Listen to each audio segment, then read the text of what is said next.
আসসালামু আলাইকুম বন্ধুরা, আজকে আমি আবার একটা নতুন রেসিপি আপনাদের সাথে শেয়ার করব। আজকে আমি বানাবো চিকেন মাখনি। আমরা চিকেন অনেক রকম রেসিপি করি, চিকেন কষা, চিকেন আলু দিয়ে, চিকেন চাপ। একেবারে নতুন রেসিপি একদম আপনাদের সাথে শেয়ার করলাম। অবশ্যই দেখবেন পুরো ভিডিও, আর দেখবেন এত সুন্দর এই রেসিপিটা আপনি একবার যদি বানান আপনার বারবার বানাবার রিকোয়েস্ট আসবে। দেখুন এত স্মুথ গ্রেভি আর খুবই সুন্দর একটা রেসিপি। তাহলে দেরি না করে চলুন রেসিপিটি শুরু করে দিই।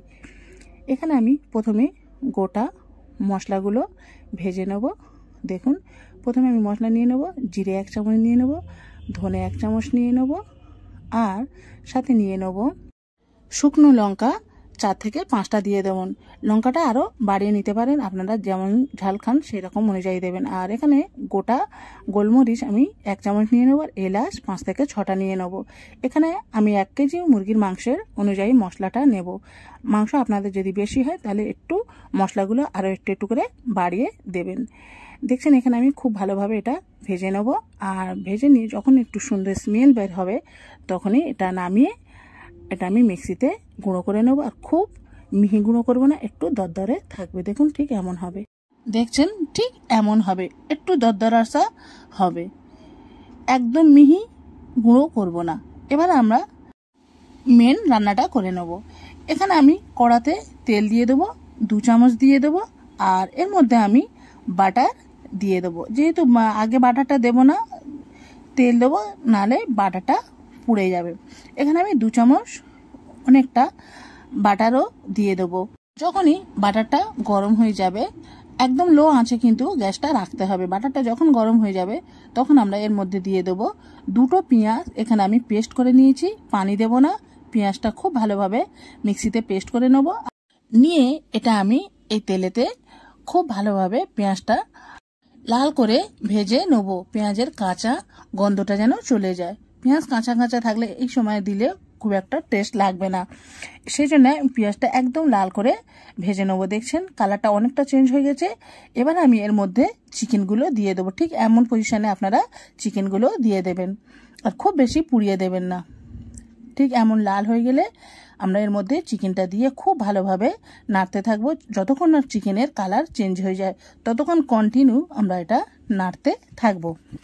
দেখছেন এখানে আমি খুব ভালোভাবে এগুলো নেড়েচেড়ে নিয়ে নেবো যতক্ষণ না চিকেনের কালার চেঞ্জ হয়ে যাবে। আমি এখানে একটু স্পিড করে দিয়েছি, কিন্তু আমি এটা খুব ভালোভাবে কন্টিনিউ নাড়তে থেকেছি। আর এবার আমি এর মধ্যে দিয়ে দেবো, দেখুন চিকেনের কালার চেঞ্জ হয়ে গেছে। এবার আমি এর মধ্যে দিয়ে দেবো পরিমাণ মতো লবণ আর 2 চামচ আদা রসুনের পেস্ট দিয়ে এটাও আমি খুব ভালোভাবে নেড়ে নেব যতক্ষণ না আদা রসুনের কাঁচা গন্ধ চলে যাবে। কন্টিনিউ এটাও খুব ভালোভাবে নাড়তে হবে। আদা রসুনের কাঁচা গন্ধ চলে গেলে এর মধ্যে আবার আমরা মশলা অ্যাড করব। দেখছেন এখানে আমার হয়ে গেছে। আর এবার আমি এর মধ্যে কিছু গুঁড়ো মশলা অ্যাড করব। যে মশলাটা আমরা মিক্সিতে গুঁড়ো করে রেখেছিলাম সেটাও এর মধ্যে দিয়ে দেবো, দিয়ে এটাও খুব ভালোভাবে নাড়তে থাকবো। মশলাটাও চিকেনের সাথে খুব ভালোভাবে নাড়তে থাকবো। মশলা আর চিকেন খুব ভালোভাবে কষিয়ে আমরা এখানে নিয়ে নেব। দেখছেন এখানে আমার খুব ভালোভাবে এগুলো কষানো হয়ে গেছে। এবারে আমি এখানে দই নিয়ে নেব, হাফ বাটি 250 গ্রামের হাফ নেব।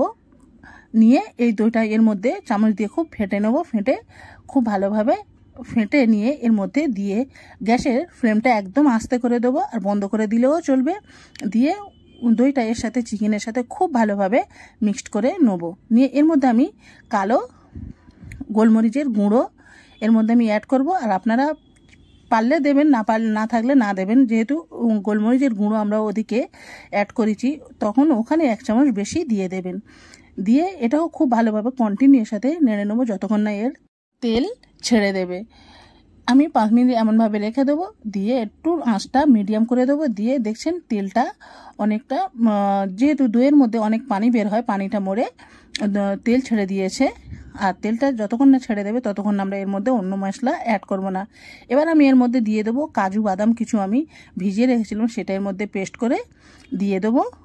আর কাজু বাদামটা অপশনাল, আপনারা দিতে পারেন নাও দিতে পারেন, থাকলে দেবেন না থাকলে না দেবেন। দিয়ে আমি এখানে খুব ভালোভাবে এটা কষিয়ে নেবো। নিয়ে এর মধ্যে আমি মিক্সার জার ধুয়ে পরিমাণ মতো পানি দিয়ে দেবো।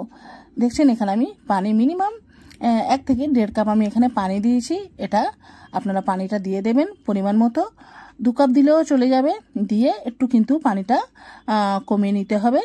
দেখছেন এখানে আমি 5 মিনিটের জন্য ঢাকনাটা চাপা দিয়ে পানিটা খুব একটু শুকিয়ে নেব। অনেকটা পানি থাকলে হবে না, যেহেতু এটা চিকেন মাখনি একদম গ্রেভি হবে। দেখছেন এখানে আমার খুব ভালোভাবে এটা ফুটে গেছে। আর একটু নেড়ে চেড়ে নেবো। আর একটু পানি আছে, সেই জন্য আমি আর একটু ঢাকনা চাপা দিয়ে আরও 5 মিনিট এটা পানিটা শুকিয়ে নেব। সেজন্য যখনই পানি দেবেন একটু অল্প দেবেন। আর চিকেনটা এমন পানি দিতে হবে চিকেনটাও যেন হয়ে যায় আর গ্রেভিটাও খুব সুন্দরভাবে হয়ে যায়। এখানে অনেকটা পানি কমে গেছে। দেখছেন গ্রেভি একেবারে গ্রেভি হয়ে এসছে। এবার আমি এখানে ফ্রেশ ক্রিম দিয়ে দেবো। ফ্রেশ ক্রিম না থাকলে আপনাদের দুধের উপরে যে মালাইটা হয় সেটাও দিলে হবে। এখানে আমি ফ্রেশ ক্রিমটা দিয়ে খুব ভালোভাবে আবার কন্টিনিউ নাড়তে থাকবো। দেখছেন ফ্রেশ ক্রিম দিলে পুরো চিকেন মাখনির যে টেস্টটা একেবারে আলাদা হয়। সেই জন্যে ফ্রেশ ক্রিমটা অবশ্যই দেবেন, না থাকলে দুধের মালাই দিয়ে দেবেন, ওর টেস্টটাও একই রকম আসে। দিয়ে আমি এটা আরও 5 মিনিট ঢাকনা চাপা দিয়ে মিডিয়াম ফ্লেমে এটা রেখে দেবো। দেখছেন মিডিয়াম ফ্লেমে এটা আমি রেখে দিয়েছি আরও 5 মিনিট। আর দেখছেন একেবারে চিকেন মাখনি আমার এখানে রেডি হয়ে গেছে। চিকেনের মাখনির টেস্ট বাড়াবার জন্য আমি আরও কিছু এর মধ্যে অ্যাড করব, এর টেস্টটা আরও দ্বিগুণ বাড়িয়ে দেবে। এখানে আমি আর একটা কড়াই বাটার নিয়ে নেবো 2 চামচ। আর একটু লো ফ্লেমে রাখতে হবে। দিয়ে বাটারটা যখনই মেল্ট হয়ে যাবে তখন এর মধ্যে আমি দিয়ে দেবো 1/2 চামচ জিরে, সামান্য 1/2 চামচেরও কম জিরে দিয়ে দেবো, একদম অল্প জিরে। দেখতে পাচ্ছেন আমি কতটা দিয়েছি, জিরে দিয়ে দেবো। দিয়ে এর মধ্যে আমি টমেটো একটা কেটে তার মাঝখানে যে বীজগুলো ফেলে দিয়ে টমেটো দিয়ে দেবো, 2টো কাঁচা লঙ্কা মাঝখান থেকে কেটে দেবো, আর একটা ক্যাপসিকাম কেটে এর মধ্যে দিয়ে খুব ভালোভাবে নেড়ে চেড়ে নিয়ে নেবো। এটা একেবারে টমেটো না যেন গলে যায়, যেহেতু আমার এখানে টমেটো গলতে শুরু করেছে। একটু হাই ফ্লেমে খুব জোরে 5 মিনিট আমরা এমনভাবে নেড়ে চেড়ে নিয়ে নেবো। নিয়ে মাখনির উপরে আমরা এটা দিয়ে দেব। দেখছেন দিলে এর টেস্টটা একেবারে ডবল হয়ে যাবে। এত সুন্দর এর টেস্টটা আসবে কি বলবো। একবার হলেও অবশ্যই বাড়িতে ট্রাই করবেন, দেখবেন যে এত সুন্দর চিকেন মাখনি হয়। আপনি রুটি পরোটা যাই দিয়ে খান খুবই সুন্দর লাগে। নান দিয়ে ভাতেও ভালো লাগবে, যে খুব খারাপ লাগবে তা না, ভাতেও ভালো লাগবে, কিন্তু রুটি পরোটা নান দিয়ে এগুলো বেশি ভালো লাগে। দেখছেন আমি এর উপরে দিয়ে দেবো। দিয়ে একটু ভালো করে হালকা আঁচে দিয়ে একটু নড়ে চড়ে নিয়ে নেবো।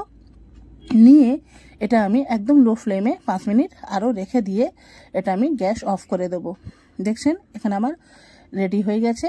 আমি আরও 5 মিনিট এটা রেখে লো ফ্লেমে একদম হালকা আঁচে দিয়ে গ্যাস অফ করে দেবো। দিয়ে আপনাদেরকে দেখাবো যে কেমন হয়েছে। দেখছেন এখানে আমি একটা জায়গায় তুলছি, এত সুন্দর লেগেছে আমি বলে আপনাদের বোঝানো যাবে না যে এর টেস্টটা এত সুন্দর হবে। একবার হলেও অবশ্যই বাড়িতে ট্রাই করবেন। আমরা বাড়ি তো সবসময় তো চিকেন তো আমাদের ঘরে সবসময় থাকে, কিন্তু আমরা কোনো ডিফারেন্স বানাই না। একটু আলাদাভাবে বানিয়ে দেখবেন, বাড়ির সবারই পছন্দ আসবে। সবসময় তো আমরা একই জিনিস খাই, চিকেন কষা, চিকেন চাপ, চিকেন আলু দিয়ে। একটু আলাদাভাবে বানাবার চেষ্টা করলাম। কেমন হয়েছে অবশ্যই কমেন্ট করবেন। আল্লাহ হাফিজ।